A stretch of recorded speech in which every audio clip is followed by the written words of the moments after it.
Biografi Plotinus. Plotinus lahir pada tahun 204 Masehi di Mesir, daerah Likopolis. Pada tahun 232 Masehi, ia pergi ke Alexandria untuk belajar filsafat pada guru Animonius Saccas selama 11 tahun. Pada umur 40 tahun, ia pergi ke Roma. Di sana ia menjadi pemikir terkenal pada zaman itu. Tahun 270 Masehi, ia meninggal di Minturnai, Campania, Italia. Muridnya yang bernama Porphyry mengumpulkan tulisannya yang berjumlah 54 karangan. Karangan dikelompokkan menjadi 6 set atau unit. Metafisika Plotinus. Sistem metafisika Plotinus ditandai oleh konsep transcendence. Menurut pendapatnya, di dalam pikiran terdapat 3 realitas, yaitu the one, the mind, dan the soul. The one atau yang esa adalah Tuhan, yaitu suatu realitas yang tidak mungkin dapat dipahami melalui metode sains dan logika. The one juga tidak dapat didekati melalui penginderaan dan tidak dapat dipahami lewat pemikiran logis. Realitas yang kedua yaitu nous, disebut juga mind. Mind adalah gambaran tentang yang esa dan di dalamnya mengandung idea-idea Plato. Idea-idea Plato itu merupakan bentuk asli objek-objek. Kandungan nous adalah benar-benar kesatuan. Untuk menghayatinya, kita mesti melalui permenungan. The soul yaitu realitas ketiga dalam filsafat Plotinus. Soul itu mengandung satu jiwa dunia dan banyak dunia kecil. Jiwa dunia dapat dilihat dalam 2 aspek, yaitu energi di belakang dunia, dan pada waktu yang sama ia adalah bentuk-bentuk alam semesta. Jiwa manusia juga mempunyai 2 aspek, yaitu intelek yang tunduk pada reinkarnasi dan irasional. Dalam ajaran Plotinus, jiwa tidak bergantung pada materi, atau dengan kata lain, jiwa aktif dan materi bersifat pasif. Oleh karena itu, jiwa merupakan esensi tubuh material. Tubuh dengan segala keterbatasannya ini berisi prinsip-prinsip ketiadaan dan penuh kejahatan.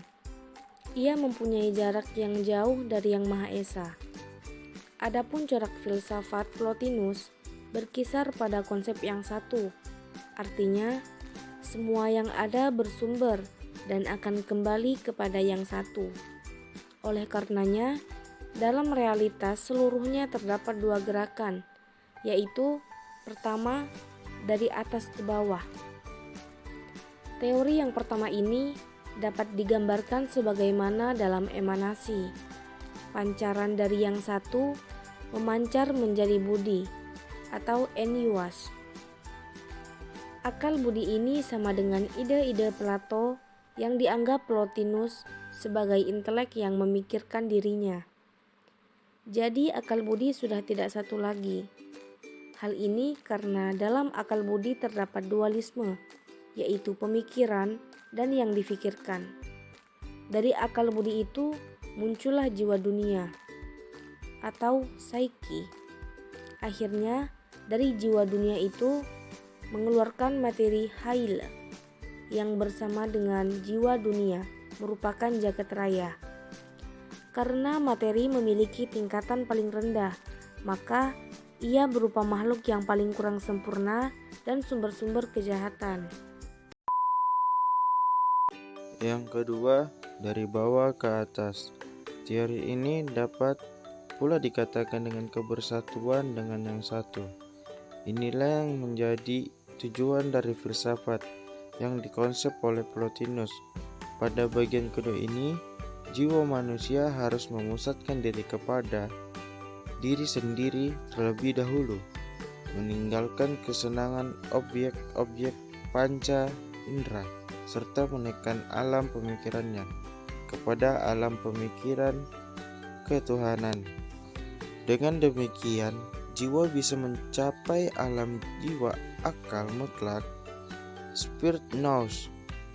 Fase terakhir dari perjalanan menuju ketuhanan hanya bisa dicapai dengan mistik atau semedi, estetik mystical experience, yang oleh Plotinus disebut dengan istilah terbang dari pribadi ke pribadi, the feeling of the alone to alone, artinya menuju kepada Tuhan. Demikian corak mistik dan agama pemikiran Plotinus. Adapun pemikiran tersebut yaitu oleh St. Agustinus dan Dionysius ke dalam ajaran agama Masehi, dan dengan demikian Plotinus dianggap sebagai bapa mistik barat. Tentang ilmu, dia keilmuan tidak begitu maju pada Plotinus. Ia menganggap sains lebih rendah daripada metafisika. Metafisika lebih rendah daripada keimanan. Surga berarti daripada bumi, sebab surga itu tempat peristirahatan jiwa yang mulia. Bintang-bintang adalah tempat tinggal dewa-dewa.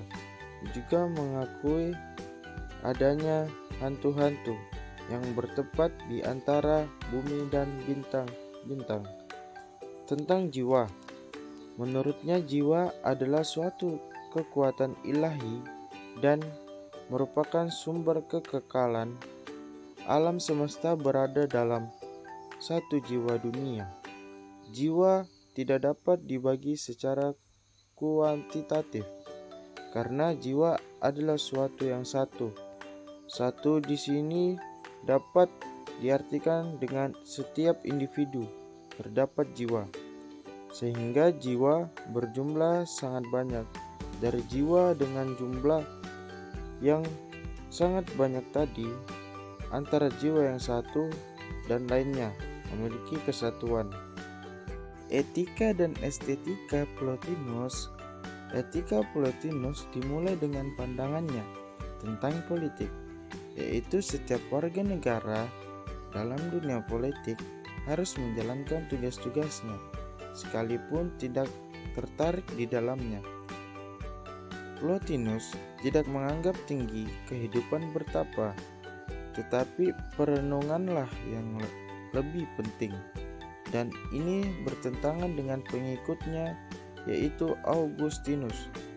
Begitu juga dengan keindahan, ia memiliki pengertian spiritual. Karena itu, estetika dekat dengan kehidupan moral. Keindahan menunjukkan hubungan dengan Tuhan yang Maha Sempurna. Konsep keindahan pada Plotinus berhubungan juga dengan pandangannya tentang kejahatan. Menurut Plotinus, kejahatan tidak mempunyai realitas metafisis. Plotinus berpendapat bahwa antara keindahan di bumi dan langit terdapat hubungan. Sesuatu akan indah jika mengikuti bentuk ideal. Bersatu dengan Tuhan. Tujuan filsafat Plotinus ialah tercapainya kebersatuan dengan Tuhan. Caranya dengan mengenal alam melalui alat indera, kemudian dengan ini kita mengenal keagungan Tuhan yang menghantarkan kita menuju jiwa dunia, setelah itu menuju jiwa ilahi. Jadi perenungan dimulai dari perenungan tentang alam menuju jiwa ilahi. Objeknya dari yang jamak lalu kepada yang satu.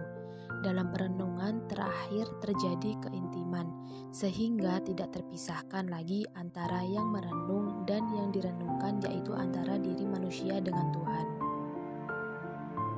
Kedudukan Plotinus. Teori Neoplatonisme memiliki pengaruh yang besar dalam dunia filsafat. Kosmologi Plotinus termasuk tinggi, terutama dalam hal kedalaman spekulasinya dan daya imajinasinya. Pandangan mistis merupakan ciri filsafatnya. Usahanya untuk memahami realitas spiritual cukup gigih. Dalam perbandingannya dengan teori Augustinus akan ada persamaan dan perbedaan di dalamnya, dan dari keduanya akan sulit untuk menetapkan argumen. Di antaranya pengikut Plotinus yang pertama, Porphyry. Dia adalah salah satu murid Plotinus yang mengumpulkan mendengarkan karya Plotinus dan menyebarkannya dalam bentuk Aeneid. Ia mengatakan bahwa setiap orang bijak tentu menghormati Tuhan sekalipun dengan cara diam. Orang bijak selalu melatih diri untuk mengenal Tuhan, berdoa dan bertaubat serta melakukan kebaikan. Sedangkan orang yang bodoh akan menodai Tuhan sekalipun sering berdoa dan bertaubat. Yang kedua adalah Amblikus. Ia berpendapat manusia tidak mungkin memahami Tuhan dan ajarannya. Yang ketiga ada Proklus, berpendapat bahwa manusia tidak akan selamat tanpa iman.